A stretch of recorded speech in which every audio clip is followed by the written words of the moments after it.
Така, здравейте отново в най-вървежния, най-чаровния, най-красивия, най-интелигентния и още куп прилагателни подкаст.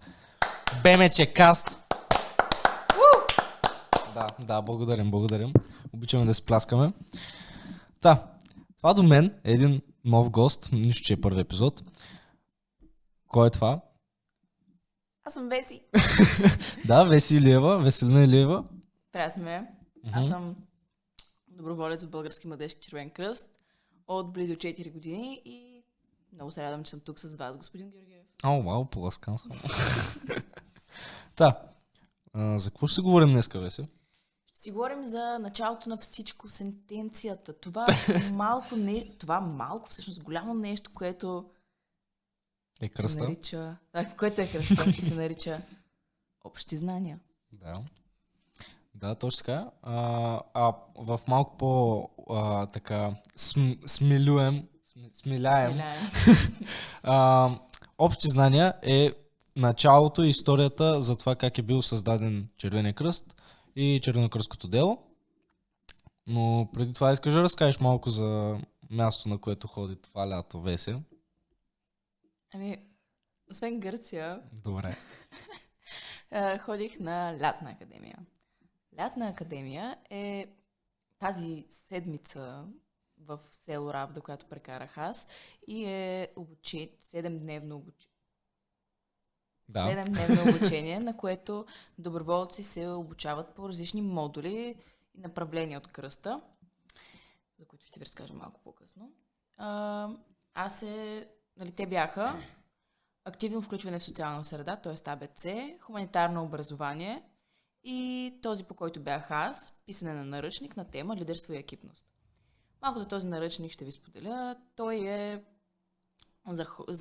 абсолютно за всеки. Всеки, който има нужда от малко мотивация, да побутване в правилния път, така да кажем, как да подреди, интересува се от това как да подреди своите цели, да интересува времето си. Времето си, как да се справя с стрес и конфликти, нещо от сорта. Това е четивото за вас. Доста полезно според мен. Да, като цяло няма къде да го намерите в момента. Да, скоро. Но, ако искате, може да ме пишете в Инстаграма. Ще ви запратя. Или в Инстаграма на кръста. Приордър. Да, който ще кажем на края на епизода. И още едно нещо да добавим, преди да започнем по-към темата, освен чашите. Нашето лого, нашия нов плакат. Мега готин. Много е готин. Такова малко шадаут за Дитка, нашия щатен. Да, Диди. Да. Мисля, че е време да започваме. Да, стига сме говорили глупости. Как започва, от кой човек започва Червенокръстското дело, Веси, знаеш ли? Разбира се, от Жан-Анри Дюнан. Точно така. Жан-Анри Дюнан е швейцарски предприемач и като цяло хуманист и филантроп, който започва, дава идеята за това, което правим и до днешен. Да. Той пътува към Солферино, като пътува към Франция, но по това време в грачето Солферино се води доста ожесточена битка, даже и война. Нали? Така наречено. Да. Като когато минава през бойното поле, оказва се на бойното поле и вижда колко жертви и пострадали има, на които абсолютно никой не му казва помощ. Медицинска помощ. Като той още тогава решава да направи нещо и с хората от Солферино и близките грачета, така да кажем, окупират, не точно, влизат в една църква, в която църква помагат и оказват медицинска помощ на абсолютно всеки. Тоест оттам идва и нашия първи принцип и най-важен така принцип, освен хуманността, безпристрастността, което значи, че тогава те са помагали и на едната, и на другата страна, без да имат предразсъдъци.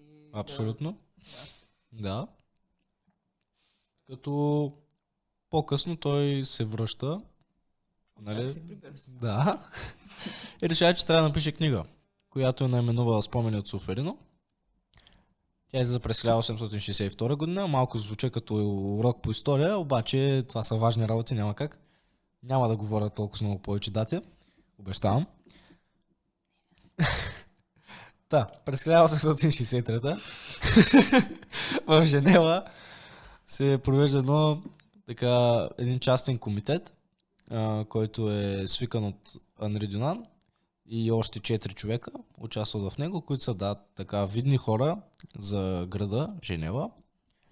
И те тогава решават да поставят началото на организацията, като малко по-късно тя се преименува на Международен комитет на Червения кръст.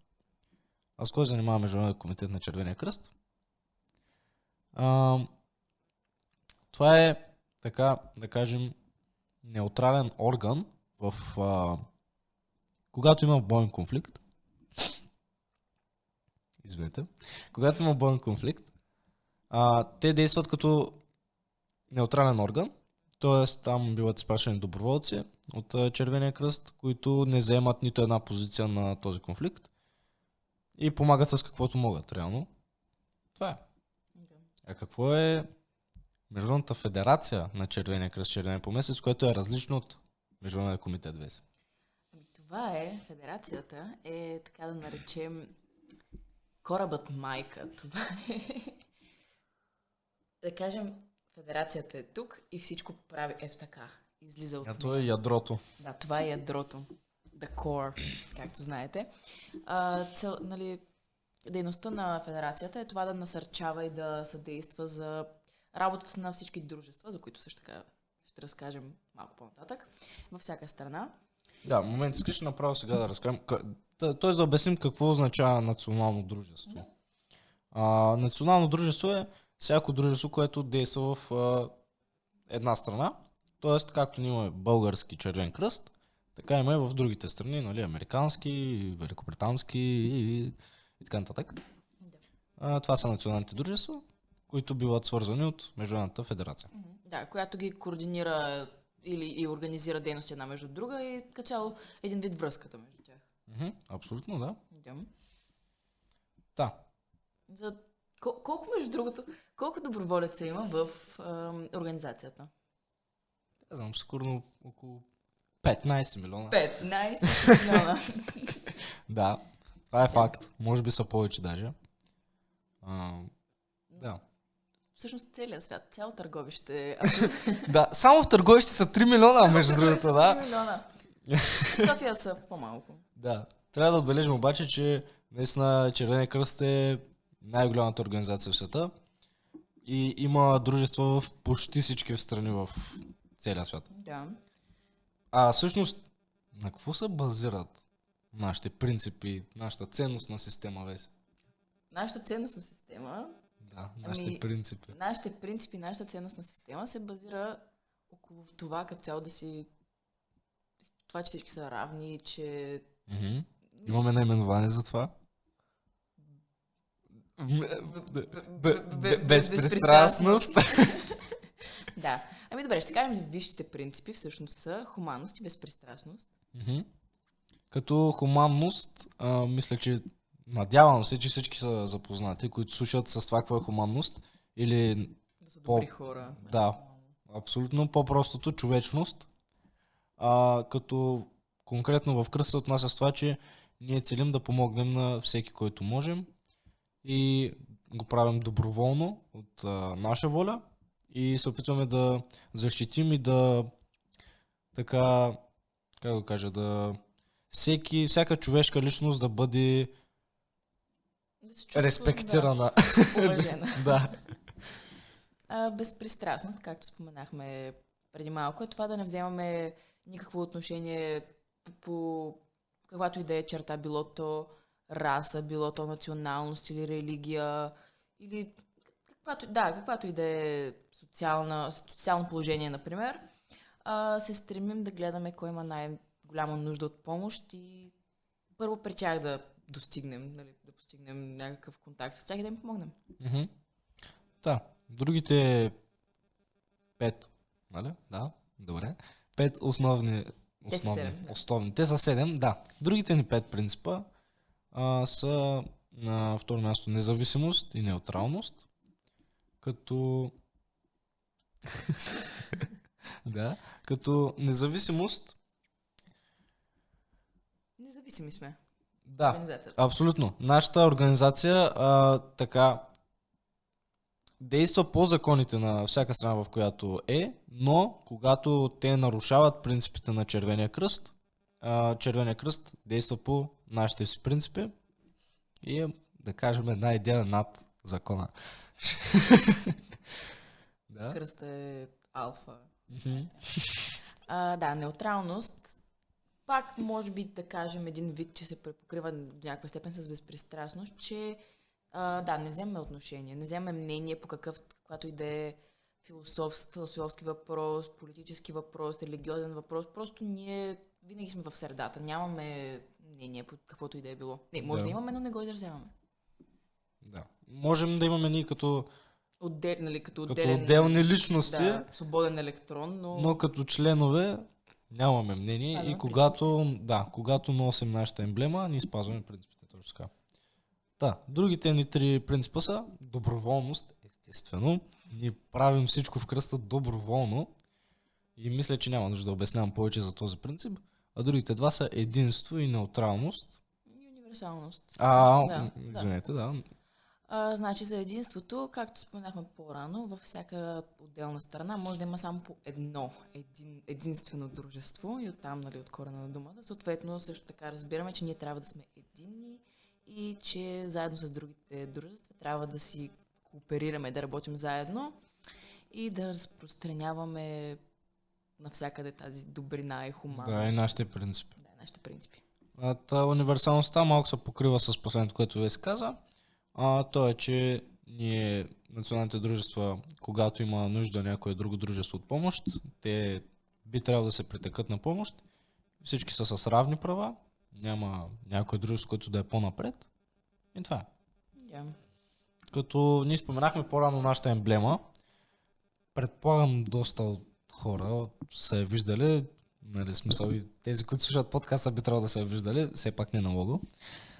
Но емблемата, какво представлява емблемата, Веся? Емблемата на Червения кръст, всъщност, е това без слушалките. Да, и символизира, така да кажем, един вид като почет към Анели Дюнан, който е швейцарец. И е, да кажем, както виждате тук червен кръст на бял фон, и швейцарското знаме е бял кръст на червен фон. И съответно, нали, така са го обърнали, да е като почет. Да, абсолютно. Имаме и още една емблема, която е призната малко по-късно, през 1929, ако не се лъжа. Като... Да. Добре, това беше много шумно преглъщане, да.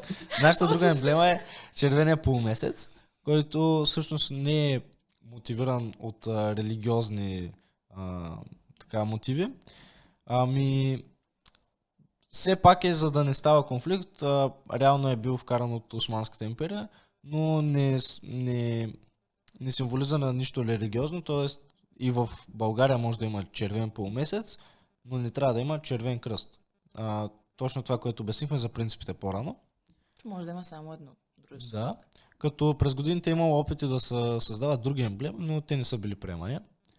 Даже има много, може да потърсите така най-различни, даже Япония и така нататък са си вкарвали някакви емблеми техни си, но те не са били приемани, защото нашата организация така не символизира дадена държава, а символизира всички като общност от целия свят. Имаме и трета емблема, която влиза най-късно през 2005 година, моята година. Тя е червения кристал, който... Искаш да кажеш за какво служи, Веся? Червения кристал е когато, да кажем, една държава е в военно положение и доброволците влизат с якенцето червения кристал, който е като така неутрално. Да. За да е още по-неутрално, се използва и червения кристал. Ако може още по-нататък. Да. И вътре в него се... Слагат червения кръст или червения полумесец, даже понякога двете. Да. Та, всъщност ние споменахме, че се слагат на якета. А знаеш ли всъщност функциите на емблемата ни, Веся? И функциите са защитна, индикативна, като индикативната Това функция... е малко като по учебник, но да, ние сме ги научили доста наизуст тия работи.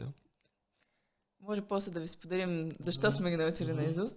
Така, индикативната употреба е демонстрираме това, че сме член от организацията като цяло и че сме от движението на Червения кръст. И, Алекси, искаш ли да споделим на какви материали може да се сложи нашата емблема? Да, естествено.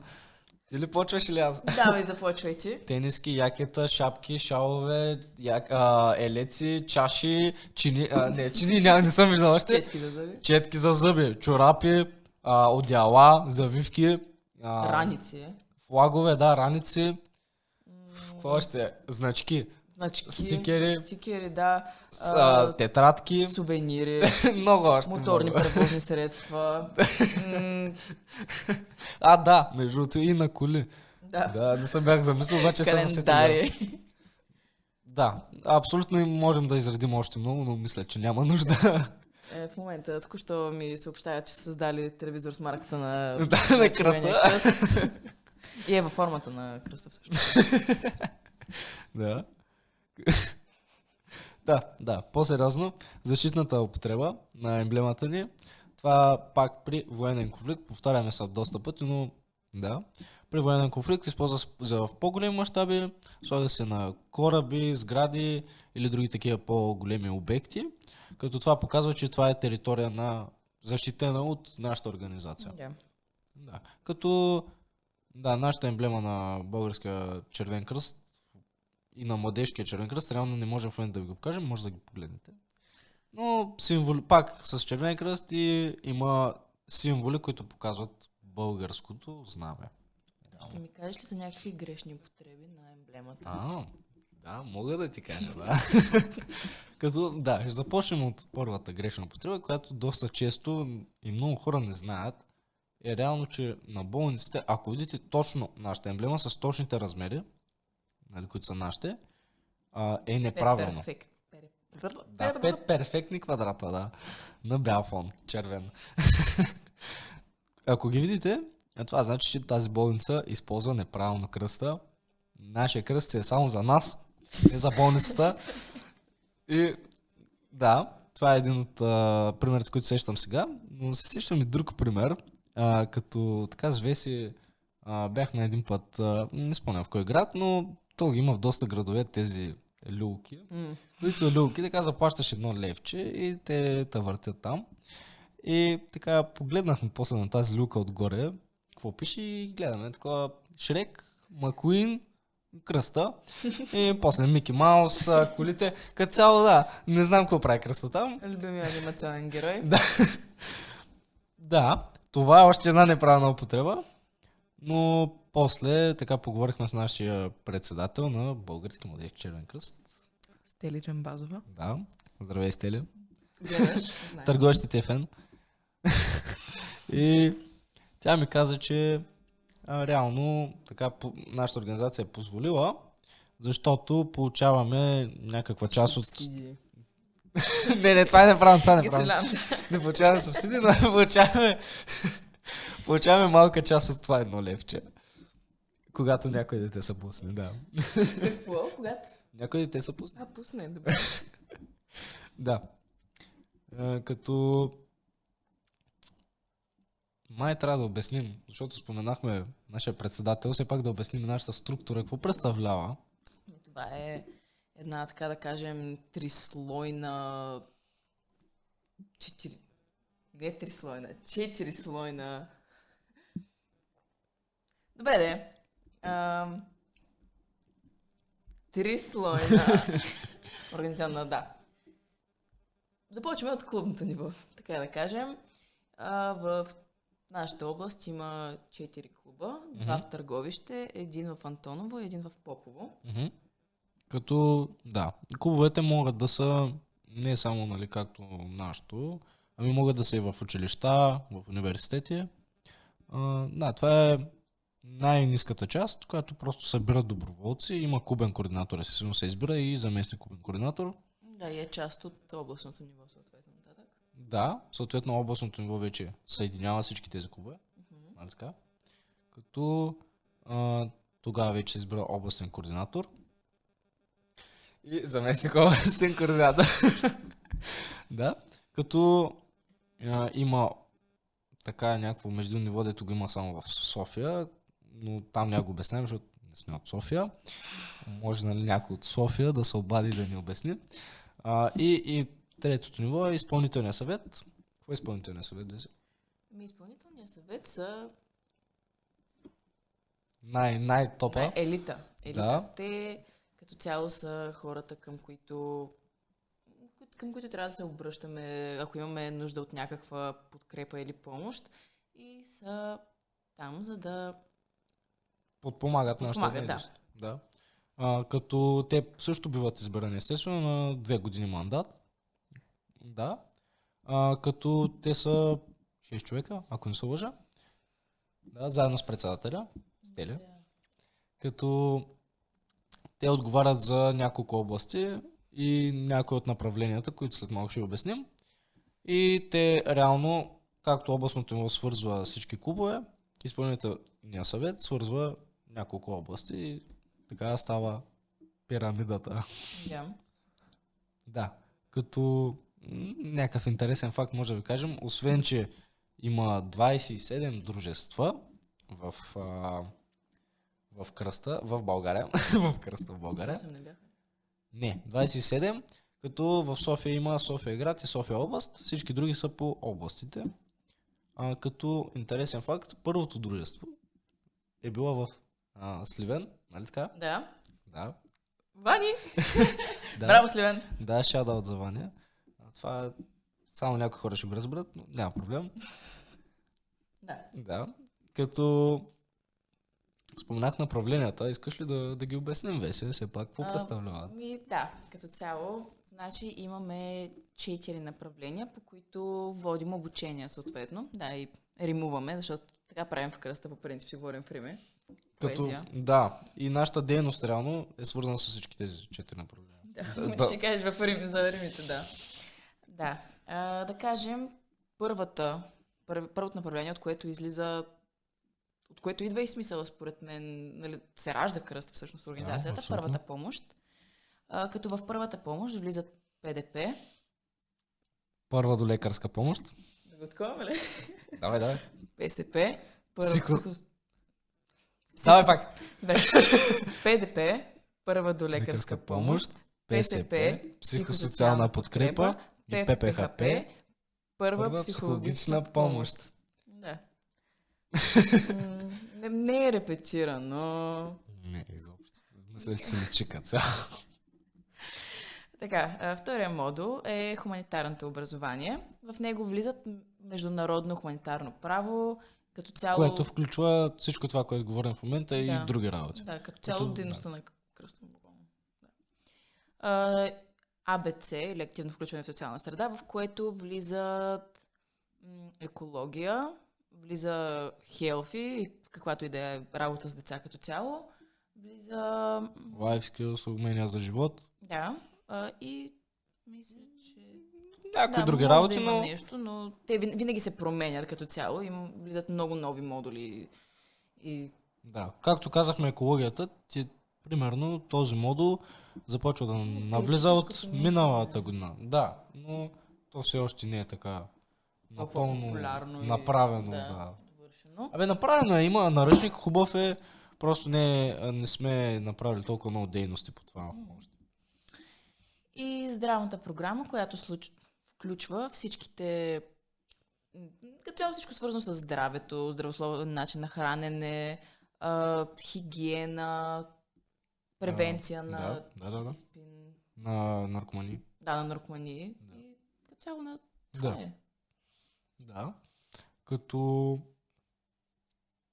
нещо, което сме пропуснали, е да обясним какво е нашата организация. Да, и каква е разликата. Да, Български младежки червен кръст. Ние ви обяснихме структурата, но не ви казахме всъщност какво е. Всъщност, Български младежки червен кръст не е отделна организация от Български червен кръст. Напротив, напълно си зависи даже от Български червен кръст, но нашата дейност е малко по-различна. Като нашата организация цели да има повече млади хора и деца. Млади хора, говорим до 29 годишна възраст, между другото. Как ми кракна гласа? Между другото! Да. Ние все още сме в пубертета. Като, да, нашата дейност цели да изразява мнението на младите хора. Ако някой иска да промени нещо в околността си или да има някакво влияние някъде, да помогне за нещо, това е мястото, нашата организация. Като, нещо друго, като например, разлика. Това, че като за организациите, нали? Ние правим много повече Да, обучения, различни такива по-интересни Кампании. акции, дейности, както този подкаст. И после ще ви кажем социалните мрежи след мъничко. Да. Само да ви кажа каква е разликата между това да си член и доброволец. Да си член означава да можеш да избираш своите клубни областни Координатори. Да, като координатори. Да можеш да бъдеш избиран, да се кандидатираш. Да Както имаш задълженията. Да, имаш задълженията, например, да следваш принципите, разбира се, и да не уронваш имиджа на организацията. Да. И да си доброволец са ти така да кажем, отпуснати задълженията и нямаш право да участваш по обучения и... Или? Не, всъщност да, така. Да, не можеш да участваш по обучения и академии и всичко това, ако не си член. Естествено, това не значи, че е супер трудно да влезете в кръста. О, Напротив, да. Нали, сигурен съм, че толкова много искате да влезете. Така че, да, смисъл, намерете Абсолютно най-близкия си кръст, отидете, попълвате една анкетна карта и ви изкарва членската карта, няма проблем, става доста бързо. Абсолютно съм сигурен, че абсолютно всеки, който гледа, изобщо не е доброволец вече и член. Да, и въобще не е чувал като цяло за нищо, което е свързано с кръста. Не е. Да, но радваме се, ако не сте чували, вече сте чували, вече сте запознати. Мисля, че тук идва и нашия край, аз го усещам малко. Да, надушвам го. Да. Мисля, че трябва да кажем социалните мрежи, да се направим мазната реклама преди това. Да. Може да ми последвате в Инстаграм. Как да го спелуваме? BMCcast, но на маймуница. В смисъл BMCH. Добре. H. Каст. С K. Да. BMCH. K. Добре, да. Буквално. В Инстаграм. Да. Като предполагам гледате това в YouTube. Все още до момента на снимането ни нямаме така планове или имаме надежди, но не знаем дали ще се случи да го пуснем в Spotify. Но ако се случи, може да ни последвате. Да, вероятно е същото име. Най-вероятно. Доста вероятно. Да. Имайки предвид, че това видео го заснемаме за трети път. Да, това забравихме да кажем. Това е много интересен факт, между другото. Ще го кажем ли? Какво се случва? Добре. Значи, първия път, така без да искахме, снимахме абсолютно целият клип. Решихме, че е станало супер добре. И един наш доброволец, който сте го взели в интродукшена преди това. Иво. Да, Иво дойде и каза, аз съм пуснал на slow motion камерата и клипа е станал 2 часа, аудио клипа е 30 минути. Като решихме, че трябва на следващия ден го снимаме пак. Снимахме го и тък му бяхме накрая. Буквално тук щяхме да казваме чао! И камерата спря. При никакъв проблем, не знам просто защо спря. И това е третия път и се надявам да е станало добре и да го оцените. И е било съдба, защото точно днес ни направиха плаката. Да. Така че да. Мисля, че сега сме говорили за лични глупости. Благодарим ви, че гледахте и ви чакаме на следващия епизод. до скоро! Чао!